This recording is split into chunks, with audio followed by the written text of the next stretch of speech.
Eliza's point of view. Literal na nakakainis dito sa Pilipinas. Pati kasi pagkakaroon ng boyfriend o asawa, pakikialaman ng mga taong nasa paligid mo. Hindi naman silang tatandang mag-isa pero atat na atat pa sa akin. Ang dami ring nagsasabi na kaya wala akong boyfriend o asawa dahil walang papatol sa kagaya ko. Aba, si Madam Auring ba sila para mahulaan ang kapalaran ko? Kakapal na mga mukha. Ate, anong pinagkakaabalahan mo? Tanong ng bunso kong kapatid na si Ella. Saglit ko siyang nilingon bago ibalik ang tingin ko sa laptop. Wala ka bang balak maghanap ng damit mo? Malapit na yung reunion nyo ah. Hindi ako pupunta. Nakasimangot kong tugon. Inaasahan nila na may boyfriend o asawa na ako. Sino namang ipakikilala ko ron? Sigurado na mga asarin lang nila ako umamaliitin kapag wala akong mapakitang kasama ko. Isama mo na lang si Kuya Carl. Ngumisi ito sa akin. Napairap naman ako. Baka pag-untugin ko pa kayong dalawa, no? Bakit ko naman isasama yung bading na yun? Mahahalata agad na binabai yun dahil malambot pa sa akin yun. Tama, hindi ko pwedeng isama ang kaibigan kong bading at ito ang magpapanggap na boyfriend ko o asawa ko. Pilantik pa lang ng daliri nito, mahahalata ng bading na siya. Long hair din siya at mas maganda pa sa akin. Paano na yan? Bakit ba mas problemado pa itong si Ella sa akin? Paano mo mapapatunayan sa kanilang may lalaking papatol sa'yo? Matatouch ba ako o may insulto ha? Sinamaan ko siya ng tingin. Lumabas ka na nga't gawin mong projects mo.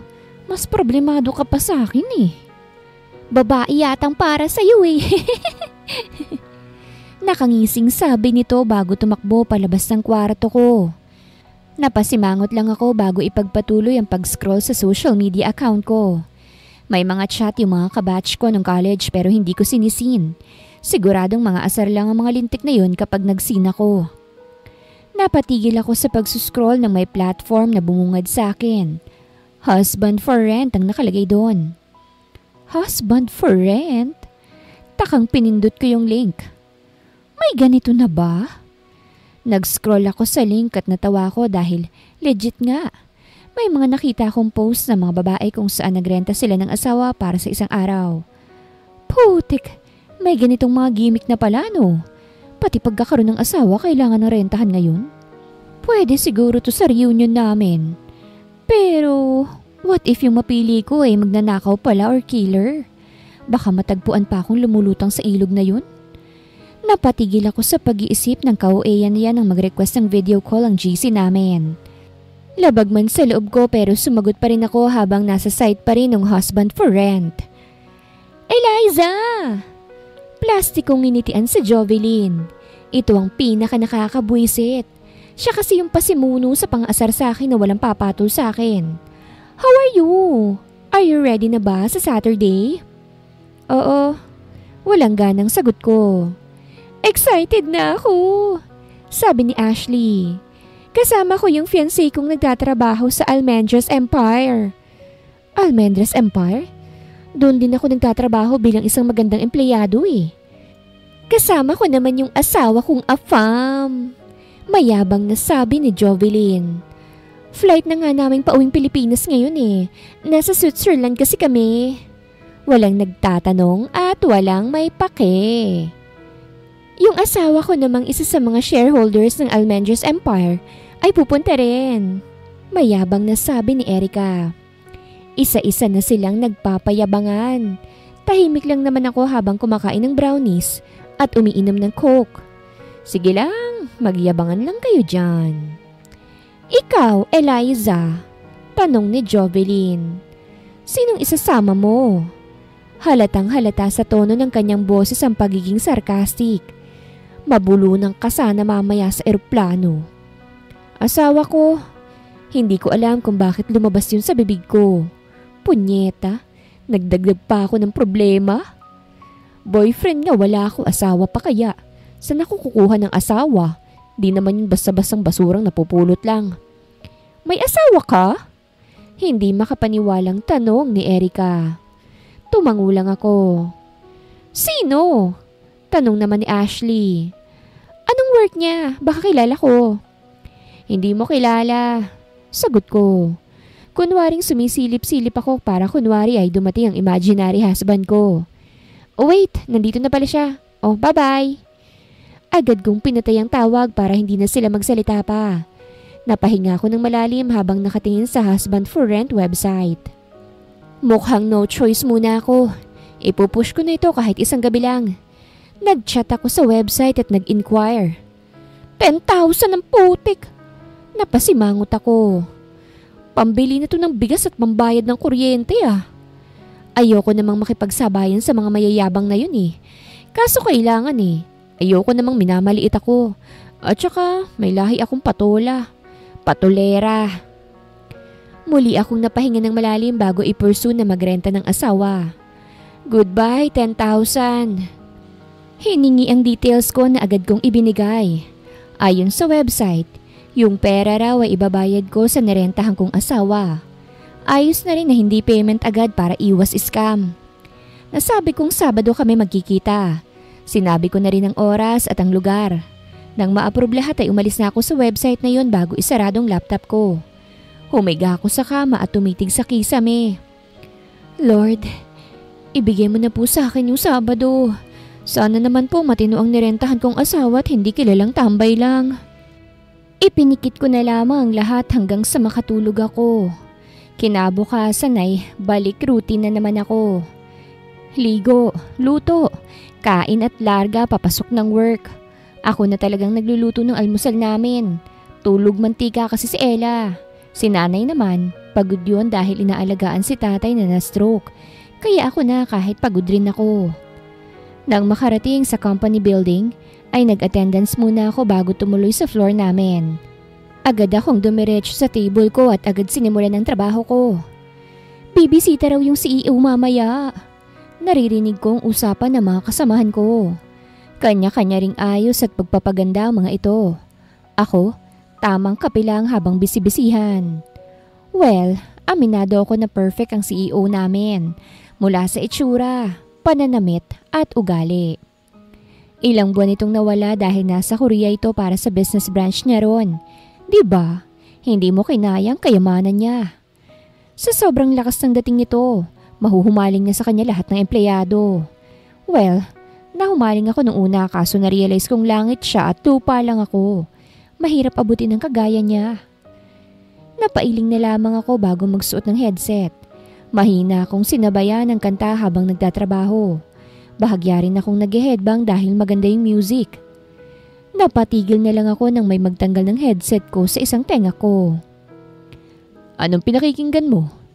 Tanong ng isang lalaking may malalim na boses. Nanlalaki ang mga matang nakatingin ako sa boss namin na may matamis na ngiti. May dimples to sa magkabilang pisngi na nakadagdag lalo ng kanyang karismang taglay. Putik, ang sarap! Sobrang lapit namin sa isa't isa. Amoy na amoy ko yung fresh breath niya. Samantalang amoy kape naman yung akin. Wala rin tong pores sa mukha. Glass skin siya kaya't nahiya mga tagyawat at pores ko sa mukha. Sir! Tinakpan ko ang bibig ko dahil baka maamoy niya ang hininga kong amoy kape. Bakit ho? Mahina itong natawa bago inilayo ang mukha sa akin. Ang sarap naman niyan tumawa. Sinilip nitong ID ko. Eliza Villanada? Yes ho. Mahinang sagot ko. Siyempre pag-girly ako sa harapan niya. Hindi ko muna ililitaw ang aking kanal humor. Tumangulang ito bago tumalikod at umalis. Hello? Siguro kaya niya kinuhang name ko dahil gusto niya akong i-add sa mga social media accounts ko. Napatawa na lang ako dahil sa kagagahang naiisip ko. Masyado na akong delulu. Napatigil lamang ako sa pagtawa nang maramdaman ng masasamang tingin ng mga katrabaho ko. Hindi ko na lang sila pinansin. Isinuot ko ang headset ko at nakinig na lang ng music habang nagtatrabaho. Nang matapos ako sa ginagawa ko ay agad ko yung ipinrint at ipinasa na sa team leader namin. Ang sipag mo talaga, nakangiting sabi nito. Hindi ko ma-reach ang kasipagan mo. Ngumiti lang ako. Guwapo rin ang team leader namin kaso halatang babaero. Nilalandi niya nga ako kaso hindi tumatalab. Alam ko kasing may asawa na siya. Dahil wala naman akong gagawin, naisipan ko munang magtungo sa cafe na katabi ng company namin para magmerienda. Doon din nagtatrabaho yung kaibigan kong malambot na si Carl, o mas kilala bilang Callie. "What's your order, ma'am?" Nakangiting tanong nito sa akin. "Alam mo na yun." Nakangiting sagot ko. "Ano ba yan? Araw-araw ka namang fresh. Ganda-ganda mo. Mas mukha ka pang babae sa akin." "Wait mo lang talaga ang buba ko." Nakangising sabi nito. "Konting ipon na lang naman at may pa-cleavage na rin ako, ano?" Parang ganito ba? Inipit ko ang dibdib ko at yumo ko para makita ang cleavage. Yuck! Mahina nitong hinampas sa akin ang hawak niyang basahan. "Maupo ka na nga ron, baka may makita pa niyang pakwan mo." Ngumisi lang ako bago naupo sa favorite table ko. Ilang saglit lang ay dumating na ang order ko. Si Callie ang nagdala noon. "Anong chika?" Naupo ito sa kaharap kong upuan. "Ano nang latest doon sa reunion mo with mga pakailamerang palaka? Nakahanap ka na ba ng ipapakilalang jowa or asawa?" "Oo," tumango ako. "OMG!" Napasapo ito sa kanyang bibig. "Seryoso ka, bakla? Sino na namang nadagit mo?" "May nakita akong husband for rent na website. Nagrenta ako ng asawa para maisama ko sa reunion." Sagot ko. Mahal ang renta pero mukhang worth it naman. Hindi makapaniwalang tumingin to sa akin. "Are you for real, Eliza? My goodness! Pati ba naman ikaw pumatol sa website na yun? Nababaliw ka na bang babaita ka?" "Isang araw lang naman." Nakangusong sabi ko. "Para naman tantanan na nila ang buhay ko. Alam mo namang may lahi akong patola, di ba?" "Gaga ka." Inabot nitong buhok ko't hinila. "Paano kung sino-sino lang ang mapunta sa'yo? Paano kung kriminal yon? Gusto mo bang matagpuan ka na lang sa ilog Pasig na palutang-lutang habang nakabalandray ang katawan mo?" "Ang OA mo ah." Napairap ako.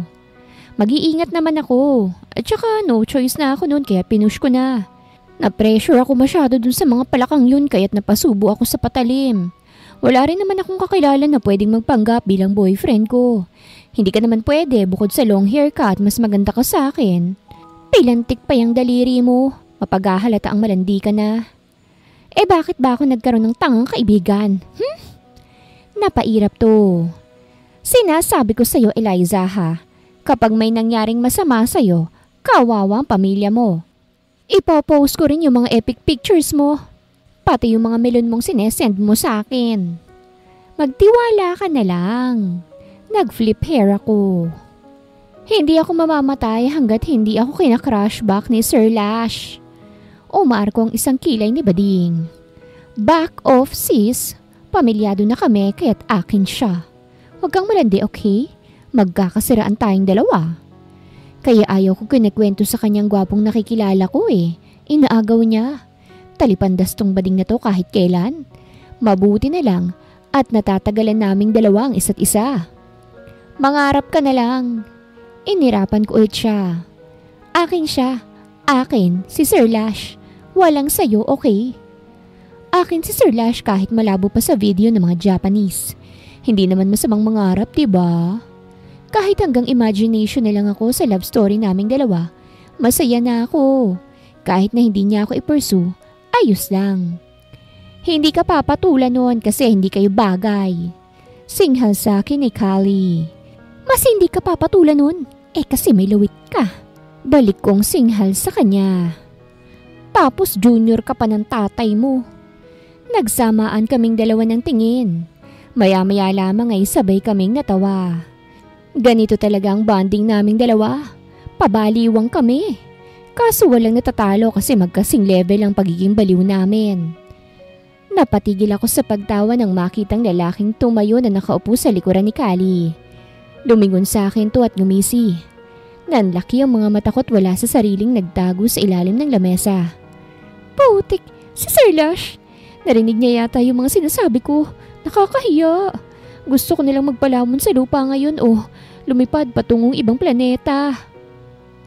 Ito na ang araw na ayaw ko.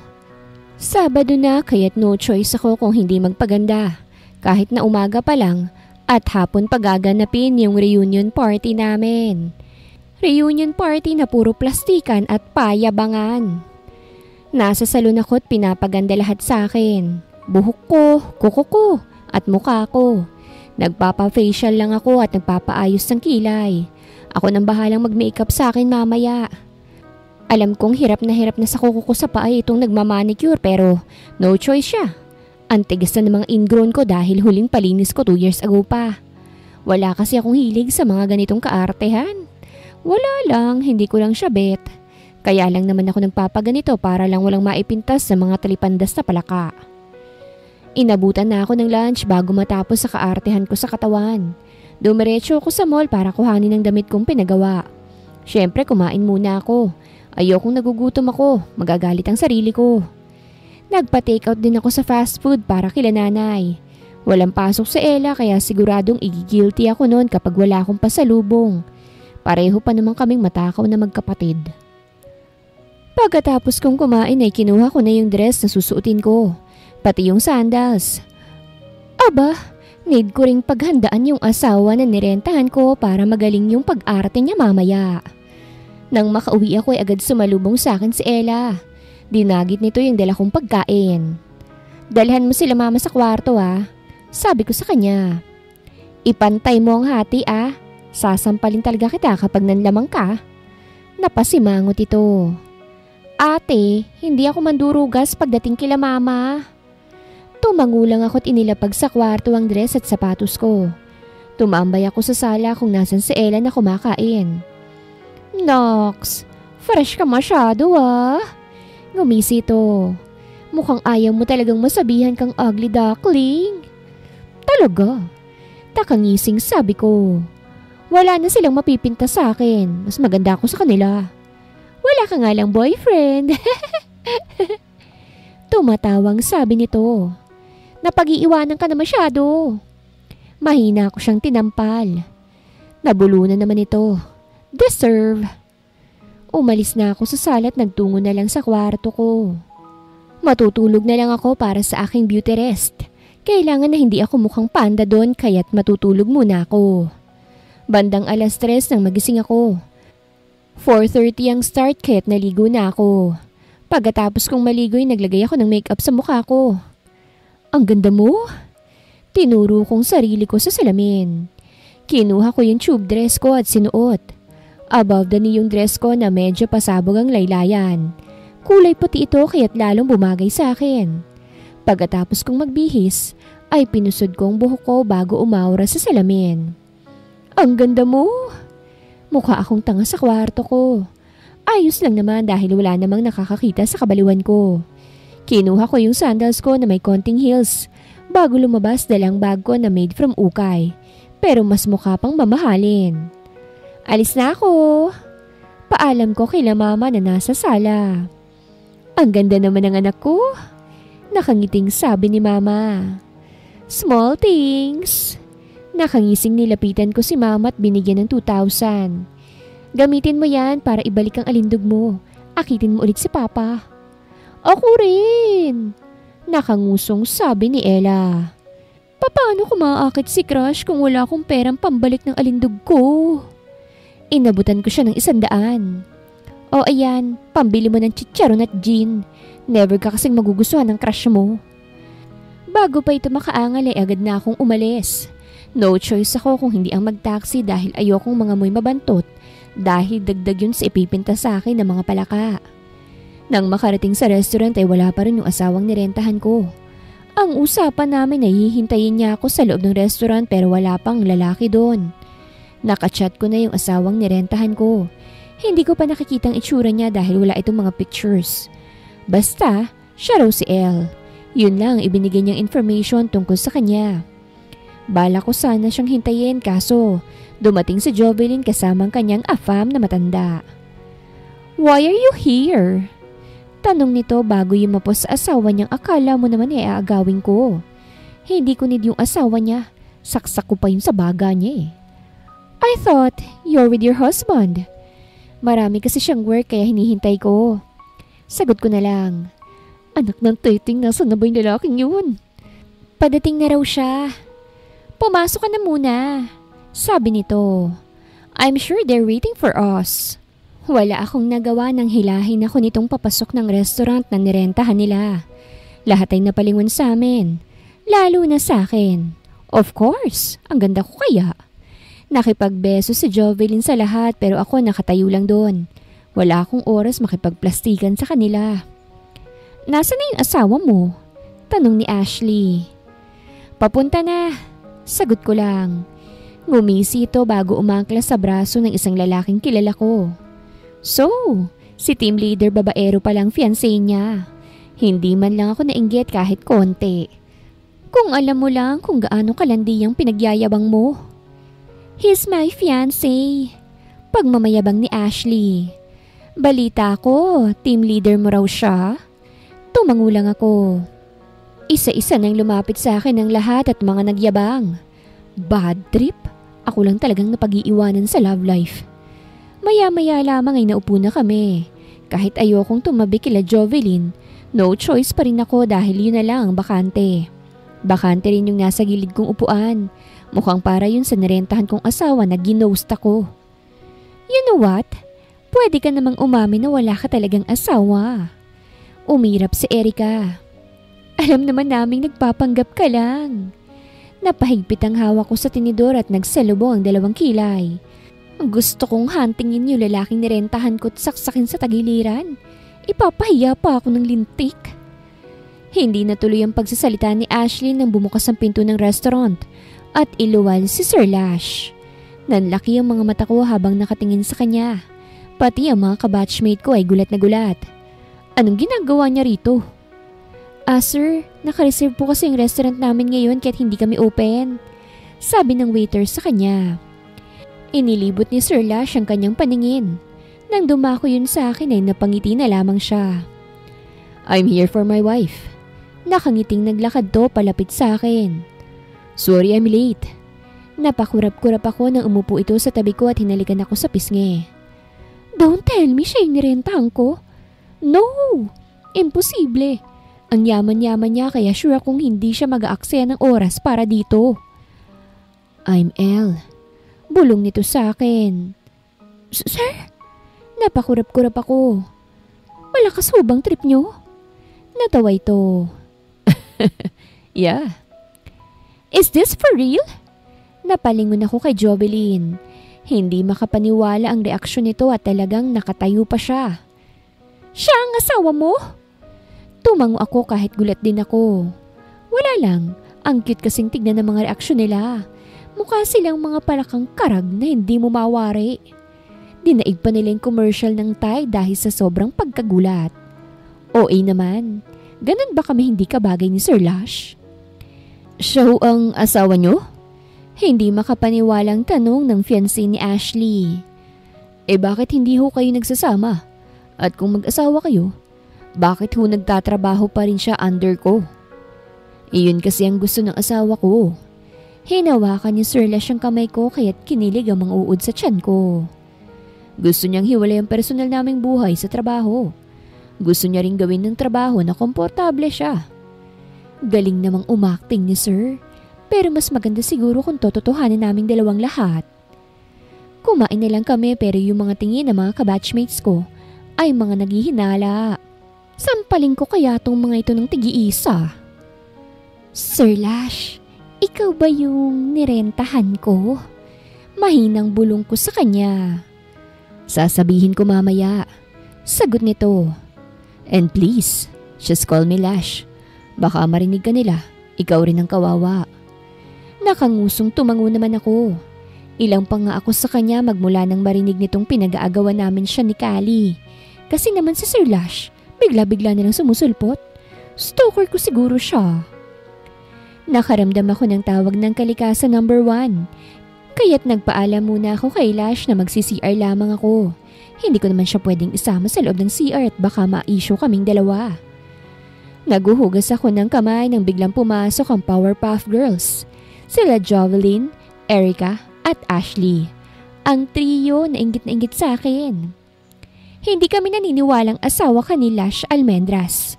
Sabi ni Erica. Like paano kanya nagustuhan? O bakit, may masama ba ron? Balik kong tanong.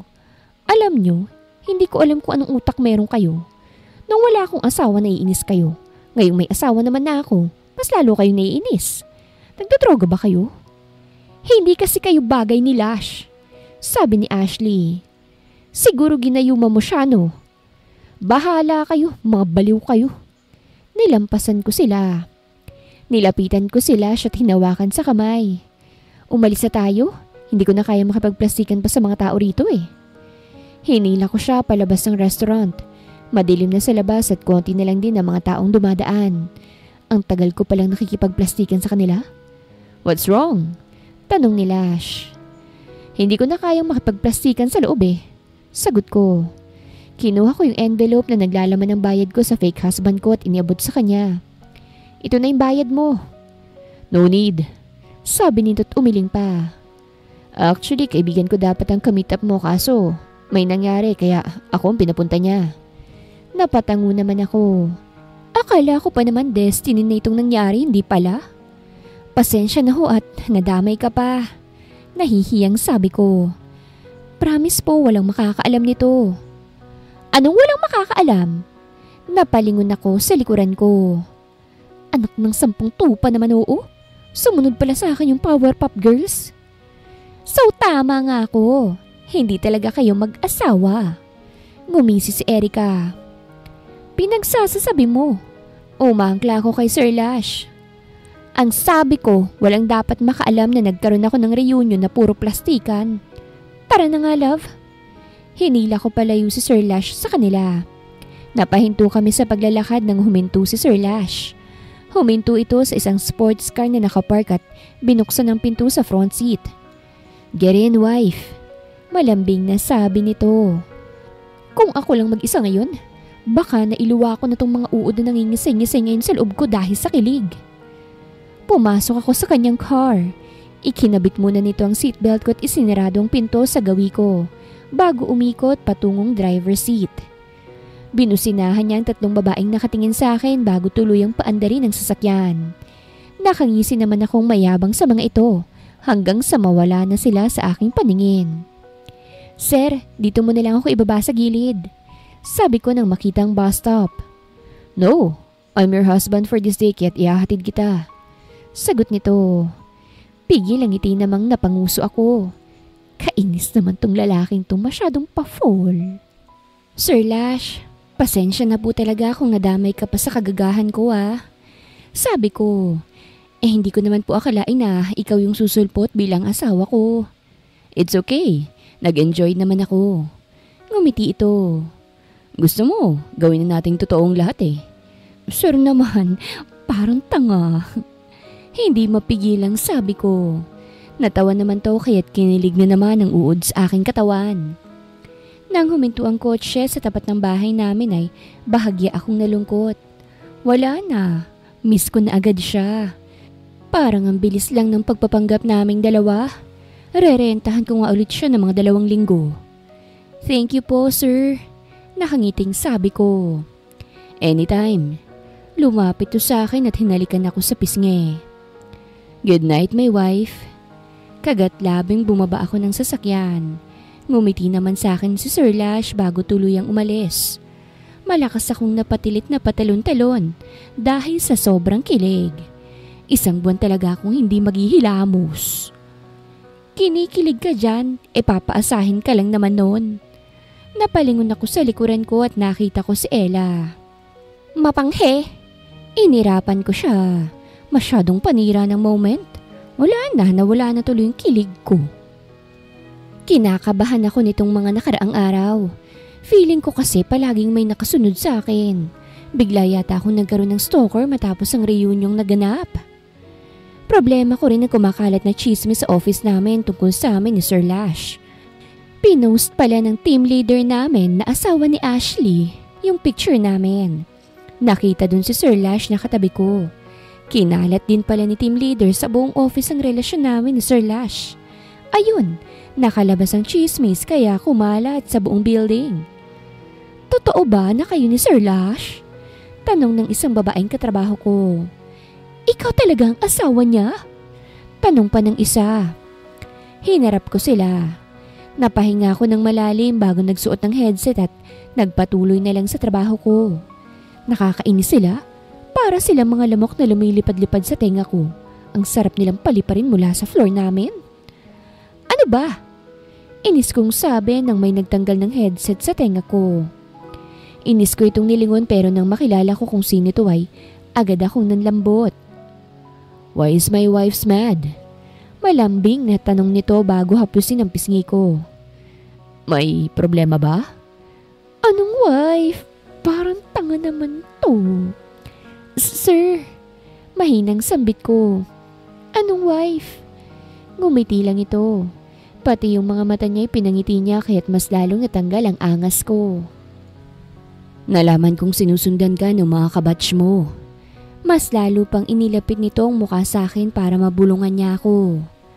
Ayon din sa narinig ko, bala kanilang siraan kapag nalaman nilang nagpapanggap lang tayong dalawa. Sila pala yung akala ko mga stalker at bigla na lang sasaksak sa akin. Bakit ganon? Kapag akong aangat hindi ka panipaniwala. Ano bang mapapala nila sa paninira sa akin? Ako na nga itong walang-wala eh. Ako pa itong kinaiinggitan. Ganon ba kapag maganda? My gosh, masyado kasing ginalingan nila mama at papa. I guess, tuloy ang pagpapanggap nating dalawa. Ngumiti ito. Mukhang kailangan din nating tumira sa iisang bahay. Nanlaki ang mga mata ko dahil sa sinabi nito. Teka, bakit naman kailangan tumira pa sa iisang bahay? Siyempre, para mas kapanipaniwala. Hinawakan itong kamay ko. Don't worry, wala akong gagawin sa'yo. Gusto lang kitang tulungan. Napatitig ako sa mukha niyang nakangiti. Nakakainis. Bukod sa gwapo siya, naaalala ko pa sa kanya yung kababata kong uhugi noon. Yung kababata kong nakilala ko dati sa probinsya na kinukulit ako at pinangakuan ng kasal. Nasaan na kaya yung bahog na yun? Aba, mawawala na ako sa kalendaryo tapos hindi pa rin siya nagpaparamdam. Hey! Nabalik ako sa realidad nang magsalita si Sir Lash. Bahagyang nakanguso ito. Anong iniisip mo? Ibang lalaki? Aba, akong asawa mo rito. Napangiwi ako. Mamaya na nga ho tayo mag-usap, sir. May trabaho po ako. At saka baka mas lumala ang issue sa buong building dahil sa ginagawa mo. Kahit sa buong mundo pa kumalat, wala akong pakialam. Nakangiting lumayo ito sa akin. Sabay tayong mag-lunch, ha? See you later, wifey. Lumapit muli ito sa akin. Napakurap-kurap ako nang halikan niya ako sa noo. Mas lalo itong ngumiti, bago pa sipol-sipol na naglakad palabas. Napalingon ako sa mga katrabaho ko't natigilan ako nang makitang nakatanga lang sila habang pabalik-balik ang tingin sa akin at kay Sir Lash na naglalakad ng palayo. Tumikhim ako bago muling isuot ang headset ko at bumalik na sa trabaho ko. Kunwari lang akong nakaharap sa trabaho ko pero lumulutang talagang isip ko kay Sir Lash. Kainis kasi. Nang sumapit ang lunch, ay tumayo ako para magpunta sa office ni Sir Lash. Gusto ko ring makausap si Sir Lash kung anong mangyayari sa sinasabi niyang ipagpatuloy namin ang pagpapanggap. Pagbukas ko ng pinto ng kanyang office, ay bumungad sa akin si Sir Lash na nag-aayos ng pagkain sa lamesa. Naramdaman niya yata ang presensya ko kaya tumigil to sa ginagawa at ngumiti. Hi, wifey! Nakangiting kumaway to sa akin. Napanguso lang ako bago isaradong pinto at lumapit sa kanya. Upo ka na, sabi nito. Nagpadala talaga ako ng pagkain para sa ating dalawa. May baon ako. Ipinakita ko yung paper bag kong naglalaman ng baon ko. Ayos lang yun, sagot nito. Naupo ito kaya't naupo na rin ako. Inilabas ko yung baon ko't inilagay sa lamesa. Adobong sitaw na maraming chicharon ang ulam ko. Ito kasi yung favorite ko. Uy, sarap! Agad kumuha si Sir Lash ng ulam ko't kinain to. Napalingon ako sa kanya. Yung paraan niya ng pagkuhay nagpapaalala sa akin ng kababata ko. What if si Sir Lash yun? Napailing na lang ako at nagsimulang kumain. Ang daming nakahandang ulam pero ang target ni Sir Lash ay yung ulam ko kaya't ibinigay ko na sa kanya yon. Ano palang mangyayari sa pagpapatuloy natin sa pagpapanggap natin? Tanong ko. Napaisip naman to saglit. Kung anong gusto mo. Ang sa akin lang kasi, baka kung anong mangyari sa'yo kapag in-expose nilang ginamit mo ako para magpanggap na asawa mo. Naiinis din kaya ako sa kanila kasi ang yayabang nila. Sa sobrang inis ko, baka pakasalan na nga talaga kita eh. Hindi ko maiwasang matawa. Hindi ko alam na may cute side ka pala, sir. Lush na lang, sabi nito. Kapag tayo lang, lush lang itawag mo sa akin. Hindi bagay kasi ang sir kapag ikaw ang tumatawag sa akin. Ang sakit sa tenga. Napasimangot ako dahil sa sinabi nito. Pero kung hobby ang tatawag mo sa akin, abay kay sarap sa tenga. Napatawa na lang ako. Umayos ka, dibdiban talaga kita eh. Natawa ito. I suggest din na tumira ka muna sa akin pansamantala. Mas lalo silang maghihinala kung sa inyo ka umuuwi. Palagi pa naman silang nakasunod at nakabantay sa'yo. Tumango ako. Wala kasing bantay si mama sa bahay. May pasok si Ella tapos na-stroke naman si tatay. Hindi rin papayag yung mga yun na sumama sa akin kapag sa'yo muna ako tumuloy.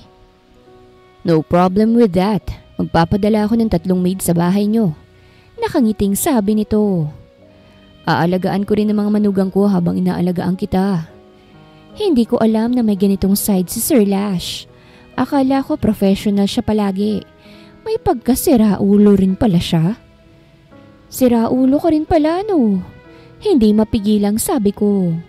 Ngumisi lang ito bago ko inggitin sa pagkain ng ulam kong adobong sitaw. As if namang maiinggit ako. Ang dami kong nilutong adobong sitaw kaya't marami ako makakain nun mamaya. Pagkatapos namin kumain ay tulong kami sa pagliligpit. Hindi muna ako bumalik sa office namin dahil marami pa naman akong oras para sa lunch break. Gusto ko munang tumambay dito sa office ni Lash. Bukod sa malamig, marami pang pagkain. Dapat mag-set tayo ng rules kung itutuloy natin to. Sabi ko habang kumakain ng chocolate. Kailangan pa rin kasi ng boundary. Bakit kailangan pa nun? Hindi naman tayo tricycle ah. Nakangusong sabi nito. Gusto ko siyang sapukin dahil sa pagiging pilosopo niya. Nakikipag-usap ako ng matino tapos ang siraulo niyang sumagot. Gusto mong sagasaan kita ng tricycle? Kung hindi ko lang siya crush baka nakurot ko ng kabiyak ng kanyang itlog. Ayoko pa naman sa lahat ay pinipilosopo ko. Pero ako, gustong gusto kong namimiloso po. Ayokong pinipikon ako. Gusto ko, ako ang namimikon. Piko naman agad. Natawa ito bago ko tabihan ng upo. Hindi ko siya kinibo at nag-focus na lang sa kinakain kong chocolates. Sinusulit ko itong mamahaling chocolate. Hanggang cloud 9 lang kasi ako. Nang makontento ko sa pagkain ay tumayo na ako at nagpaalam kay Lash. Thank you sa pakain ah. Nakangiting sabi ko. Babalik na ako sa work. Okay, wifey. Parang batang ngumiti ito. Lumabas na ako ng office niya. Sumalubong agad sa akin ang mapanuring tingin ng kanyang sekretarya. Tinanguan ko lamang ito bago dumiretso sa elevator. Nang makarating sa office namin ay pumasok ako sa loob. Hindi ko pinansin yung mga katrabaho kong may mapanuring tingin. Bahala sila dyan. Eliza! Natigilan ako nang makita si Ashley na papalapit sa akin. Mukhang dinalaw niya ang kanyang fiancé. Siyempre hindi mawawala sila Erica at Jovelyn. Ganyan talaga, hindi mabubuo ang Powerpuff Girls kung kulang sila. Iisa lang yata ang pusod ng 3 to eh. Plastiko silang initian. Kayo pala. Binisita ko kasi yung fiancé ko at dinala ng pagkain. Sabi ni Ashley. Anong pakialam ko? Di ko naman tinatanong. Yung asawa ko naman may meeting with your husband, kaya isinama ko. Sabi naman ni Erica. Diniinan pa talaga nito ang salitang husband. Halatang gigil pa na husband ko si Lash. Oh, nasabi ko na lang bago bumalik sa computer ko. Balita ko, hindi kayo nakatira ng asawa mo sa iisang bahay ah. Sabi ni Jovelyn. Mag-asawa nga ba talaga kayo? Sa amin muna ako umuwi dahil kailangan ako nila mama. Sagot ko. Bakit pati yun pinoproblema nila? Bakit ba pala desisyon sila masyado? Really? Nagtanong ako sa mga kapitbahay mo at sabi nila, doon ka naman daw talaga nakatira. Napalingon ako kay Ashley dahil sa sinabi niya. Napatakip ito sa kanyang bibig. Sila Eric at Jovelyn naman ay mahina siyang hinampas. So, kayo palang nagbabantay sa akin? Tinaasan ko sila ng isang kilay. Anong trip niyo sa buhay, ha? Crush yata talaga ako nitong tatlong to eh. Kaya laging mainit ang dugo sa akin at kaya ayaw na magkaroon ako ng asawa. Hindi tanggi ni Erica. Bakit ka naman namin pag-aaksaya ng oras, ha? Huwag kang assuming. Tumango ako. Okay, iisipin ko na lang na hindi nadulas yung kaibigan mo. Muli akong bumalik sa trabaho. Naglagay na rin ako ng headset pero walang tugtog. Malay ko bang pag-uusapan nila akong tatlo? Mas mabuti nang marinig ko rin sila. Kaingay mo kasi. Narinig kong sabi ni Jovelyn. Sorry na. Sagot ni Ashley. Ano nang next steps natin? Tumigil na kaya tayo? Mukha namang mag-asawa talaga sila. Hindi pa rin ako naniniwala. Sabi ni Erica. Oo nga. Sang-ayon ni Jovelyn. Hindi pwedeng mas angat siya sa atin, kaya dapat gumawa tayo ng paraan para mapababa ulit siya. Hindi ko maiwasang matawa. Kaya naman pala ganyan sila kadesperada. Ayaw nilang malalamangan ko sila. Mukha lang silang kaawa-awa sa mga ginagawa nila. Napailing na lamang ako at nag-focus sa work ko. Nagpatugtog na rin ako dahil ayoko nang marinig ang mga kabaliwan nila. Nang matapos ako sa trabaho ay tumayo ako at pinrint yun. Pumasok ako sa office ng team leader namin. Nakita ko itong nakikipaglandian sa kanyang fiancé. Nasa loob din ng dalawa niyang kaibigan. Tapos na pong pinagagawa nyo. Inilapag ko yung folder sa lamesa niya. Gawan mo kami ng coffee. Utos nito. Empleyado ako, hindi yaya. Hindi ko maiwasang umirap bago lumabas ng kanyang office. Natigilan ako nang makita si Lash na nasa tapat ng table ko. Ano na namang trip nitong lalaking to? Ano na naman? Namayawang ako sa kanyang harapan. Siguradong madadagdagan na naman ang inggit sa katawan ng tatlo kapag nakita nilang kasama ko si Lash. Dinalhan kita ng merienda. Itinaas nito ang donut at milk tea. Ayoko kasing magutom ka eh. Alam kong pagpapanggap lang ang mga ito pero bakit naman grabe siya kung maka-effort? Konti na lang at mag-a-assume na akong crush niya ako. Thank you. Nakangiting kinuha ko yon at inilapag sa table ko. Bumalik ka na sa office mo at baka marami ka pang gagawin. Natanaw ko kasi sa gilid ng mata ko yung Powerpuff Girls, kaya't naging sweet ako bigla kay Lash. No-miss na kasi kita eh. Parang batang umuso ito. Cute. Ang sarap halikan. Natawa ako bago humakbang palapit sa kanya. Kinurot ko ang kanyang pisngi bago siya halikan doon. Mamaya na tayo maglambingan. Malambing kong sabi sa kanya. Balikan na po sa work. Nakita ko kung papaanong magbago ang emosyon ni Lash. Namula rin ang mukha nito hanggang leeg at tenga. Kilig ka ngayon ano? Ganyan ang feeling ko sa tuwing akong pinakikilig. I'll wait for you, okay? Mabilis ako nitong hinalikan sa noo bago lumabas ng office. Huminto ito medyo malayo sa amin at sumuntok-suntok sa ere habang kumikembot. Natawa naman ako dahil sa reaksyon nito. Nilingon ko yung Powerpuff Girls na may kakaibang reaksyon sa mukha. Nginisihan ko sila bago mayabang na ipinakita sa kanila yung bigay ni Lash para sa akin. Wala kayo nito. Dahil nga may mga stalkers na inggitera, tumutuloy ako ngayon kay Lash. Magkasama kami sa bahay. At nag-i-enjoy naman ako dahil buhay donya ako. Naranasan ko ring maging prinsesa. Grabeng maka-princess treatment si Lash. Masyado ba namang ginagalingan ang pag-aalaga sa akin? Super crush ko na siya tuloy. Ngayon ay day off ko kaya't naisipan kong gumala with my best friend Callie. Si Lash naman ay nasa office dahil may importanteng meeting siya. Ikaw, kung hindi pa magsasabi sa akin si Ella, hindi ko pa malalamang si Sir Lash mo pala yung asawang nirentahan mo. At hindi ko pa malalamang sa kanya ka ngayon nakatira. Nagtatampong sabi nito. Kaya nga kita inayang gumala eh. Tugon ko. Huwag ka na magtampo. Oo na, hindi na. Ngumisi ito. So ano nang ganap? Eto nga, yung kaibigan pala nila siyang dapat na husband ko kaso may biglaang emergency kaya siya yung pumunta. Kwento ko sa kanya. At saka kaya lang naman namin tinuloy yung pagpapanggap at kaya ako tumira sa bahay ni Lash dahil yung mga pakilameran pala ay nakabantay sa galaw ko. Stalker ko na sila. Binabantayan nila ang bawat galaw ko at kapag nalaman nilang kunwari lang ang sa amin ni Lash, sisirain nila akong lahat. Kagigil naman yung mga best friend mo? Gigil na sabi ni Callie. Bakit ba trip na trip ka nila?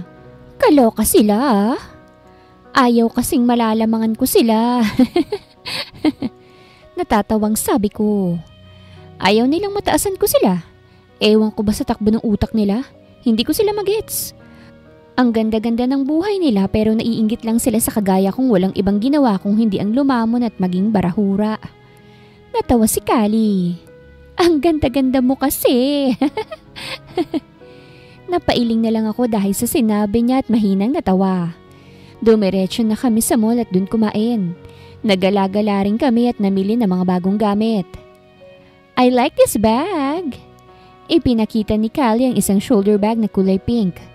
Bagay ba sa akin? Tumango ako. Ang ganda-ganda mo. Alam mo, ikaw yata ang pagseselosan ko kapag naging malapit ka kay Lash. Ikaw lang talaga ang kaselo-selos. Ngumisi ito. Kaya sorry ka kaagad kung maagaw ko si Lash. Mukhang mas bagay naman kaming dalawa. Napatango ako. Okay, basta ba't papayag kang may gripo yung tagiliran mo? Ngumisi lang ito. Binili niya yung bag na nagustuhan niya. Bumili na rin ako ng bag dahil luma na yung bag kong dinadala sa work. Nagtungo naman kami sa bilihan ng damit. Bumili ako ng bagong damit. Binilhan ko rin ng mga magulang ko at si Ella. Maya-maya lang ay nagpaalam na si Callie dahil may date pa raw siya. Ako naman ay dumiretso sa isang restaurant para bumili ng tanghalian namin ni Lash. Pupuntahan ko siya sa office para sabay kaming mag-lunch.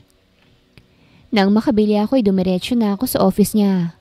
Uuwi ko sana yung mga pinamili ko muna kaso anong oras na rin. Baka gutom na ang hobby ko. Magagalit pa naman ako kapag galit siya.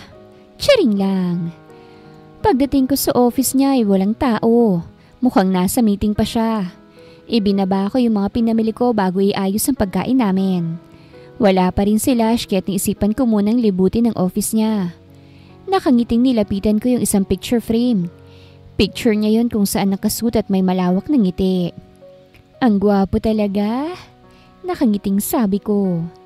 Ibabalik ko na sana yon kaya lang. Natigilan ako nang makitang may nakausipang litrato sa gilid ng frame. Binaklas ko yung frame. May nakita akong litrato sa likod ng picture niyang nakasuot. Nawala yata ang ngiti ko nang makita ang litrato ng dalawang batang sobrang pamilyar na pamilyar. Litrato ko yon nung bata ako at nung kababata ko. Hindi ako pwedeng magkamali. Siguradong ako yung batang babae sa litrato. Alam ko yun dahil yung gupit ko ay pinag-eksperimentuhan. Hindi rin pantay yung bangs ko at nakasuot ako ng pink na dress. Bambi! Hinaplos ko yung litrato ng batang lalaking kasama ko sa litrato. Bambi! Bambi lang alam kong name niya dahil yun ang sinabi niyang pangalan niya. Bakit may ganitong litrato si Sir Lash? Mahinang bulong ko. Ibig sabihin ba nito? Siya si Bambi ko? Siya yung lalaking nangako sa akin ng kasal? Ibang-iba na ang itsura niya ngayon. Successful na siya at hindi na nambuburaot. Isa na siyang makisig na lalaki ngayon at hindi na uhugi na palaging natataisa sa lawal. Hey! Napalingon ako sa nagsalita. Nakita ko si Lash na mukhang pagod na pagod at stress. Bambi! Ngumiti ako sa kanya. Nanlaki ang mga mata nito at mabilis akong nilapitan. Mas lalong nanlaki ang mga mata niya habang nakatingin sa hawak ko. Uy! Inagaw nito ang picture sa akin at itinago sa kanyang likuran. Natawa ako. Alam ko nang ikaw si Bambi ko. Kaya pala pamilyar ang mga ngiti mo't ibang trip mo ah. Umiwas to ng tingin. Ang pogi ko na no. Siguro naman hindi mo na ako aasarin. Oo, hindi na kasi bagay sa iyong asarin na uhugin at taihin dahil sa itsura mo. Natawa ako na mapanguso ito. Hindi ko akalaing ganito ka nakasuccessful at boss pa kita. Parang dati, madalas ka lang manghingi ng pagkain sa akin. Inampon kasi ako ng isang mayamang babae at pinag-aral hanggang sa marating ko itong kinatatayuan ko. Humarap to sa akin. Nagsumikap talaga ako kasi nangako ako ng kasal sa'yo. Ayoko namang humarap sa'yo na wala akong maipagmamalaki at hindi kita kayang buhayin. Alam mo, bata ka pa noon. Sigurado namang nagbago ng isip mo. Pinutol nitong sasabihin ko. Never na nagbago ang isip ko. Ikaw ang palagi kong iniisip ng mga panahong gusto ko nang sumuko. Ikaw lang ang gusto kong makasama habang buhay. Pinigilan kong ngumiti pero kusa na yung lumitaw sa labi ko. Shemay, hindi ko akalaing kikiligin ako dahil sa kababata kong uhugin. Baka lumamig na yung pagkain natin. Kumain na tayo. Pag-iiba ko ng usapan. Tumango na lamang ito. Naupo kaming dalawa at nagsimula ng kumain. Nakakapanibago na hindi dumadaldal sila habang kumakain kami. Usually kasi, sobrang daldal nito. Ang tahimik mo yata. Pansin ko sa kanya. May problema ba? Napapaisip lang ako kung gusto mo pa rin akong angkinin kahit nalaman mong ako ang childhood friend mo. Sagot nito. Diba sabi mo sa friend mong kausap mo dun sa cafe na gusto mo akong angkinin? Pinag-aagawan niyo pa nga ako eh. Yun lang. Hindi mo kakayanin ang pagiging straightforward niya. Masyadong honest ang isang to. Kaya talagang sasabihin niyang totoo kahit nakakahiya pa. Biruan lang naman yun. Sabi ko, ganun talaga kaming dalawa. So, pwede akong magpaagaw sa kaibigan mo? Pwede. Basta ba handa ka sa mga suntok ko eh. Sinamaan ko siya ng tingin. Malakas naman tong tumawa bago kurutin ang pisngi ko. Sumandok siya ng gulay bago itapat sa bibig ko yung kutsara. Ngumanga lang ako at isinubo yun habang masama pa rin ang tingin sa kanya. Ang ganda-ganda naman ng asawa ko. Nag-beautiful eyes pa ito habang kumakain. Baliw ka talaga, Bambi. Naiiling na sabi ko. Gusto ko yung tawag mo sa akin. Nakangiting sabi nito. Namiss ko yung tawag sa akin na yan. Ngumiti lang ako at nagpatuloy sa pagkain. Pagkatapos namin kumain ay ako nang nagligpit at pinaupo na lang siya. Kahit kasi nakakangiti siya, halatang halata pa rin kung gaano siya kapagod at ka-stress. May problema ka ba? Alalang tanong ko bago siya tabihan. May nangyari bang hindi maganda sa kumpanya mo? Napahinga ito ng malalim. Nawawala ng 23 million ng company.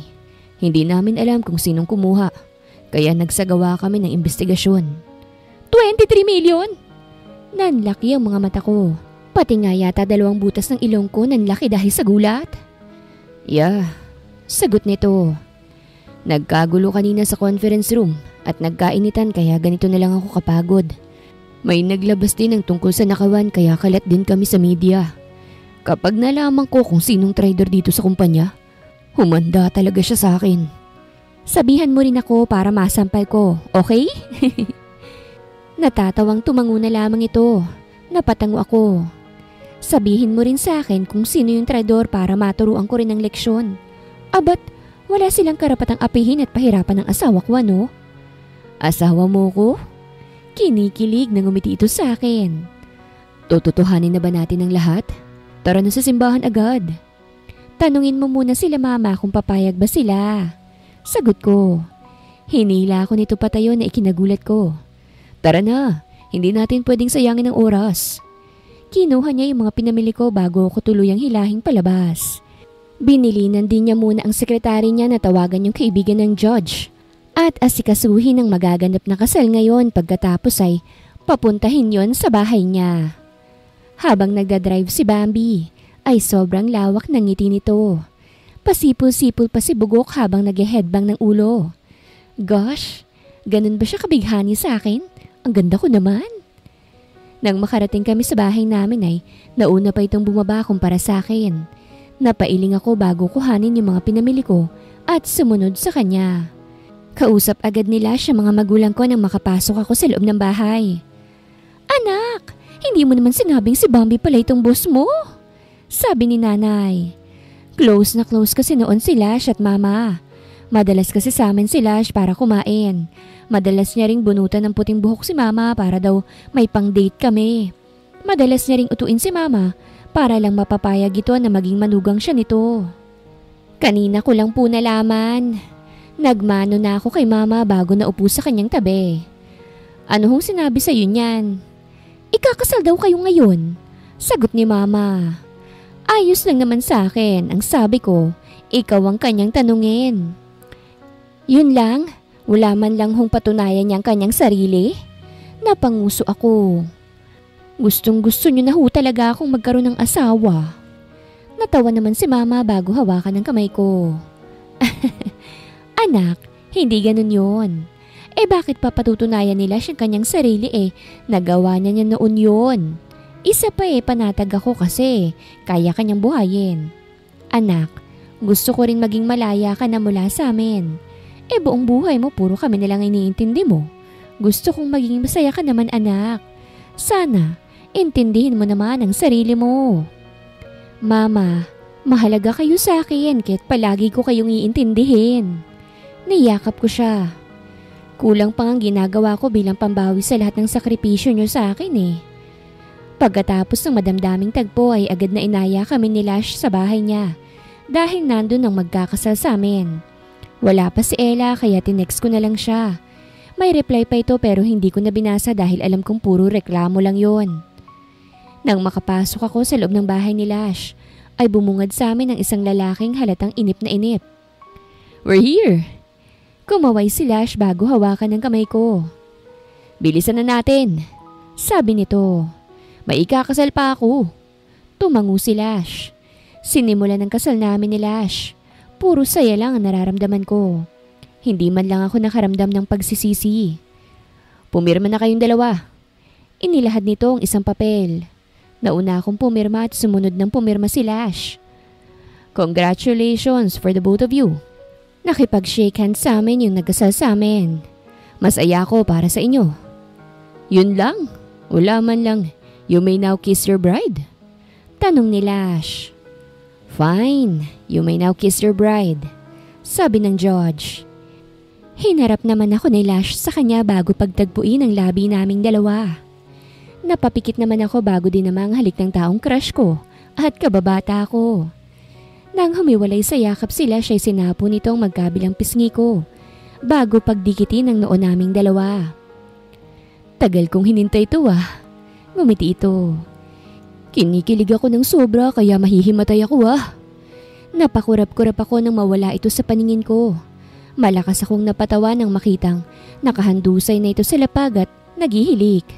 Hindi ko alam kung nahimatay pa ba siya o pagod siya. Natatawang inayos ko na lamang ang higa nito para hindi siya mangawit. Pasalamat ka talaga Lash at asawa kita. Baka nasapok na kita ngayon kung hindi. Nalaman na kung sinong nagnakaw sa kumpanya ni Lash. Hindi ako makapaniwalang silang may gawa nun. Galit na galit si Lash kahit nandito ako sa tabi niya para pakalmahin siya. Ang nagnakaw sa kumpanya ng 23 million ay isa sa mga shareholders niya na asawa ni Erica. Kasabot nito ang fiancé ni Ashley. Kaya iyon, nandito ngayon ang Powerpuff Girls na halatang hiyang-hiya. Maliban kay Jovelyn. Ayan, karma tuloy kayo ngayon. Sir, wag niyo ho akong ipakulong. Pagmamakaawa ni team leader bago ituro ang asawa ni Erica. Siya lang naman yung nag-utos sa akin Tinakot niya ako. Pinagplanuhan nating dalawa to. Galit na sabi sa kanya ng asawa ni Erica. Bakit niyo ba kasi ginawa yun? Galit namang tanong ni Erica sa asawa. Bakit? Nabigla ako nang sakalin si Erica ng asawa. Dahil dyan sa kayabangan mo. Puro kaluho. Lahat na lang hinihingi mo kahit walang katuturan. Mabilis namang inawat ng mga guards ang asawa ni Erica. Hala, bakit inawat? Ang ganda kayang tingnan. Tsaring lang. Pagod na ako sa pagtatrabaho pero puro ka pa rin luho. Dinuro naman ni team leader si Ashley. Kung wala lang tayong anak, hindi naman talaga kita pakakasalan. Ayun, naglabasan na mga sama ng loob at hinanakit sa buhay. Ibang klase na talagang ugali ng Powerpuff Girls. Buti na lang, Masaya ako rito. Anong desisyon mo? Tanong ko kay Lash. Ikaw ba? Balik na tanong nito. Maawain ako eh. Sundin mo lang kung anong nasa puso mo. Yumakap ako sa kanyang bewang. Sige na. Ikaw lang naman ang nasa puso ko eh. Hinalikan ako nito sa labi. Babanat pa eh. Natatawang napailing ako. O sige na, sabihin mo na lang kung anong gusto mo. Tumango ito bago seryosong harapin sila Erica. Fine, hindi ako magsasampa ng demanda para na rin sa pamilya nyo. Jonathan, hindi ka na parte ng shareholders. Ikaw naman Nick, hindi na ikaw ang team leader. It would be my wife now. Kung gusto mo pang magtrabaho, magiging janitor ka na lang. You all broke my trust kaya't pagsikapan yung maibalik yon. Ang sekretarya ko nang bahala sa inyo. We'll go now. Hinila na akong paalis ni Lash sa lugar na yon. Naramdaman ko ang tingin nila Jovelyn pero hindi ko na sila pinansin. Well, deserve nila ang karmang natatamasa nila. Huwag ka nang magpaka-stress. Nginitian ko siya. Gusto mo bang mag-road trip na lang tayo? Nakangiting tumango ito. Let's go. Lumabas kami ng kumpanya at dumiretso sa kanyang sasakyan. Agad pinaandar nila siyang sasakyan palayo sa kumpanya. Dahil nga yung road trip na magaganap ay mukhang malayo-layo, namili kami ng mga pwede naming kainin at inumin sa grocery.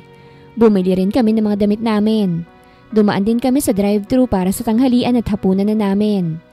Maya-maya lamang ay inihinto nila siyang sasakyan sa isang gilid kung saan malalim at maganda ang tanawin. Kakain muna kami ng tanghalian. Kumain ka ng marami, pambawi ng stress mo. Nakangiting sabi ko sa kanya. Ngumiti lamang ito bago hubarin ang suit niya. Itinira niya lang ang kanyang sandong itim. Wala na, nalito na ako. Hindi ko na alam kung yung pagkain ang kakainin ko o si Lash. Wifey, mamaya akong dinner ah. Nakangising sabi nito. Pipili tayo ng perfect spot. Gagi! Pabiro ko siyang inirapan na ikinatawa niya na lamang. Pagkatapos namin kumain, ay agad siyang nag-drive para daw hindi sayang oras namin. Nagpatugtog naman ako ng masayang kanta at sinabayan to. Ang galing mong kumanta, sabi ni Lash. Pwede ka nang sumali sa dance showdown. Sinamaan ko siya ng tingin pero tumawa lang ito. Malunok mo sana yung nakasabit sa lalamunan mo. Maya-maya lang ay marami na akong nakikitang bundok at parang malagubat na rin ang nadadaanan namin. Nasaan na tayo? Tanong ko. Tagaytay. Nakangiting sagot nito. May rest house ako rito. Namangha naman ako dahil sa sinabi nito. Hindi ko akalaing gano'n na talaga siya kayaman. Parang dati, tree house lang yung rest house niya. Ngayon nasa Tagaytay na. Grabe, hindi ko ma-reach yung kayamanan niya ngayon. Ang yaman talaga. Hinampas ko siya sa hita. Nag-drive siya paakyat sa isang hindi gaano kataas na bundok. Tumigil ang sasakyan at bumungad sa akin ang isang cute na bahay. Bumaba si Lash kaya't bumaba na rin ako. Napahawak ako sa kanya dahil biglang nagkaroon ng ilaw yung lapag. Ang ganda naman dito. Nakangiting sabi ko. Sa'yo talaga to? Parang hindi ka panipaniwala. Oo, nakangiting sagot nito. Diba, dream place mo itong Tagaytay? Nagpagawa talaga ako ng rest house para sa ating dalawa. Napangiti na lang ako. Hindi ko akalaing natatandaan niya pa yon. Ito rin ang first time kong makapunta sa Tagaytay. May pera naman ako kaso takot akong bumiyahe mag-isa. At saka nangihinayang ako sa gastos. Mahal pa naman ng mga bilihin ngayon. Pumasok kami sa loob ng bahay. Wala itong second floor pero ang gandang tingnan. May 2 kwarto at may kusina. Malinis din sa loob at wala kang makikitang alikabok. Ang cute rin ng mga gamit at halatang mamahalin lahat. Ang ganda rito. Nakangiting sabi ko. Siguro, may ibang babae ka na rin dinala rito bukod sa akin ano? Natawa ito. Bukod sa'yo, dinala ko na rito si mama. Nagdala rin ako dito ng mga maglilinis. Ngumuso lang ako. So, special talaga ako para sa asawa kong ito. Talaga naman ang kagandahan kong ito, walang kapantay sa mundo. Lumabas ako ng bahay at bumalik sa kotse para kuhanin yung mga pagkain naming naiwan. Maiwan na lahat, wag lang tono. Gusto mo bang initin ko pa yung mga pagkain natin? Tanong ko. Umiling naman to. Okay na yan, baka kasi malipasan ka pa ng gutom eh. Ayoko pa namang nalilipasan ka ng gutom. Pabiro ko lamang siyang inirapan bago ihanda ang pagkain naming dalawa. Tinulungan naman ako nito. Nang matapos kami sa pag-aayos, ay naupo na kami at nagsimulang kumain. Pagkatapos namin kumain ay sila siyang nagligpit. Naupo lang ako at nanood ng TV habang kumakain ng chocolate. Wifey! Parang batang pumuwesto ito sa harapan ko at lumuhod. Nagpapapansin na naman ang asawa ko. I love you. At anong kailangan mo? Tinaasan ko siya ng isang kilay. Bumungis-ngis to bago ko yakapin sa bewang at halikan sa labi. Akala ko ba kakainin mo ko? Ang halay mo ah. Kinurot ko ang matangos ng ilong. Gusto mo bang isumbong kita kay mama? Natawa ulit to. Mahal kita, Eliza. Ikaw lang ang babaeng mahal ko at mamahalin habang buhay. Ipinwesto ko ang braso ko sa kanyang balikat. Mahal din kita, Lash. Kung mahal mo ko, dapat gagawa na ulit tayo ng baby. Tara na nga kung mapilit ka. Natatawang tumayo ako at tumakbo patungong kwarto. Napatili naman to bago ako sundan. Baliw na naman kaming dalawa. Lash points of view. I still can't believe na siya pa rin talagang makakasama ko kahit dekada na kaming hindi nagkikita. Nang umalis kami ng totoong tatay ko sa probinsya, naglagi kami sa Maynila. Lalo akong napabayaan ni tatay at ang masaklap pa, ibinenta niya ako sa isang Chinese para maging alila nito. Palagi akong sinasaktan ng Chinese na yon. Sinusubukan kong tumakas pero nahuhuli ako. Kaya grabing bugbog ang natatamo ko. Plus ginugutom pa ako. Naging customer nilang dalawang mayamang negosyante. Humingi ako ng tulong at binili nila ako sa mga Chinese. Akala ko nga'y kagaya sila ng Chinese pero hindi. Itinuring nila akong anak at pinag-aral. Talagang nagsikap ako para lang makabawi kila mami. Ginusto kong sumuko dahil nakakaranis ako ng bullying pero tinatak ko sa isip kong kailangan kong magsikap dahil babalikan ko si Eliza. I changed my appearance. Naging masarap akong tingnan at naging matalino. Years passed, I became successful. Ipinamana sa akin ng isang company nila mami hanggang sa mapalago ko yon. Kaso, hindi ko inaasahan na kukuhanin agad sila mami sa akin. Namatay sila dahil sa aksidente. Oo, mahirap sa akin ang nangyari pero kailangan kong bumangon. Ang madilim at malungkot kong buhay ay muling sumigla nang makita ko si Eliza. Hindi ko akalain na isa pala siya sa mga empleyado ko. Dahil doon, palagi na akong nakabantay sa kanya. Yung nakilala niya sa husband for rent online ay binayaran ko para lang akong pumalit sa kanya. Hindi ko talaga kaibigan yon. Sinabi ko lang na kaibigan ko para hindi ako halata. Mami, ayaw akong pansinin ni Daddy. Nabalik ako sa ulirat nang marinig kong iyak ng anak namin ni Eliza. Mami oh, nakangiti na naman mag-isa si Daddy. Lumabas sa kusina ang magandang asawa ko. May hawak tong sandok at nakahawak sa kanyang malaking tiyan. Inaaway mo na naman ang panganay natin. Sabi nito bago yakapin si Laila. Bakit ba palagi kang humingiti mag-isa dyan? Sorry na. Nakangusong lumapit ako sa kanila. Binuhat kong 5 taong gulang na anak namin. Nakanguso ito kaya't lalong naging kamukha ng kanyang ina. Kinikilig ka na naman po sa memories niyo ni Mommy? Nakangusong sabi ni Laila. Daddy, how about me po? You never felt kilig sa memories nating dalawa. Natawa ako. Saan ba nahawa nitong anak namin ang pagiging konyo niya? Konyo ka na naman, sabi ni Eliza sa anak namin. Manang-mana ka sa ninang mo. Oo nga pala, kay Kali nga pala ito nagmana. Madalas kasi itong dinadalaw ni Kali at palagi silang nagbabanding. Mukhang naturuan na rin siyang maging girly lalo. Naturuan din yata siya ng mga kaartehan. Bumalik sa akin ang tingin ni Eliza. Hoy, mamaya ka nakiligin dyan. Bantayan mo muna yung anak natin at nagluluto ako. Yes, mahal. Nakangiting sabi ko. Umirap lang ito't bago dumiretso sa kusina. Nilaro ko naman si Laila para hindi na magalit at magsumbong. Mainitin pa naman ang ulo ngayon ni Eliza dahil sa pagbubuntis. Daddy, you're so beautiful. Nagniningning ang mga matang sabi ni Laila. Mas maganda ka na po kaysa kay Mommy. Kaya minsan ayokong kalarong anak ko dahil ginagawa niya akong Barbie. Ang dami niyang makeup set na puro regalo ni Kali. Yeah. Nag-beautiful eyes ako at nagkunwaring babae para mas maging masaya siya. Napabungis-ngis naman to bago ko halikan sa labi. Kakain na! Narinig namin ang pagtawag sa amin ni Eliza. Iniligpit muna namin ni Laila ang kinalat niya bago kami dumiretso sa kusina. Napanguso ako nang tawanan ako ni Eliza. Hindi ka na naman nakatanggi sa anak mo. Natatawang sabi nito.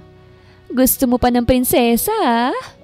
Gusto ko pa rin ng prinsesa kahit mukha na akong kawawa. Sagot ko. I love them so much. Ngumiti ito. At mahal ka rin namin. Ilang taon na kaming mag-asawa pero iba pa rin talagang dating ng kilig pagdating sa kanya. Mas lalo kong minamahal ang asawa ko bawat segundo, minuto, oras at araw. Pagkatapos namin kumain ay ako nang naghugas dahil ayoko mapagod ang mahal ko. Tinulungan naman ako ni Laila. Reward ko daw yon dahil pumayag akong maging model niya. Pagkatapos kumain ay nagtungo kami sa sala. Nadatnan namin dun si Eliza na maganang kumakain ng tsokolate. Mommy! Naupo sa tabi niya si Laila at nakikain. I love you! Inuuto mo lang ako para payagang kitang kumain ng tsokolate sabi ni Eliza sa anak namin. Tama na yan at baka sumakit na naman ang ngipin mo. Tumangulang si Laila bago siya halikan sa pisngi. Napangiti ako habang pinagmamasdan ng dalawa. I still can't believe na magkakaroon ako. I love you so much. Nilapitan kong mag-ina ko at hinalikan sa labi. Konti na lang at lalabas ng baby natin. Excited na ulit akong magkaroon ng panibagong baby. Mahal kita, Lash. Hindi ako magsasawang iparamdam at sabihin sa iyo ang bagay na yon. Sabi ni Eliza. I love you, Daddy and Mommy. Thank you for being my parents. I hugged both of them. Tama nga ang kasabihan. Dadanas ka muna ng sakit bago mo matamasa ang buhay na masaya at pinapangarap mo. Wakas!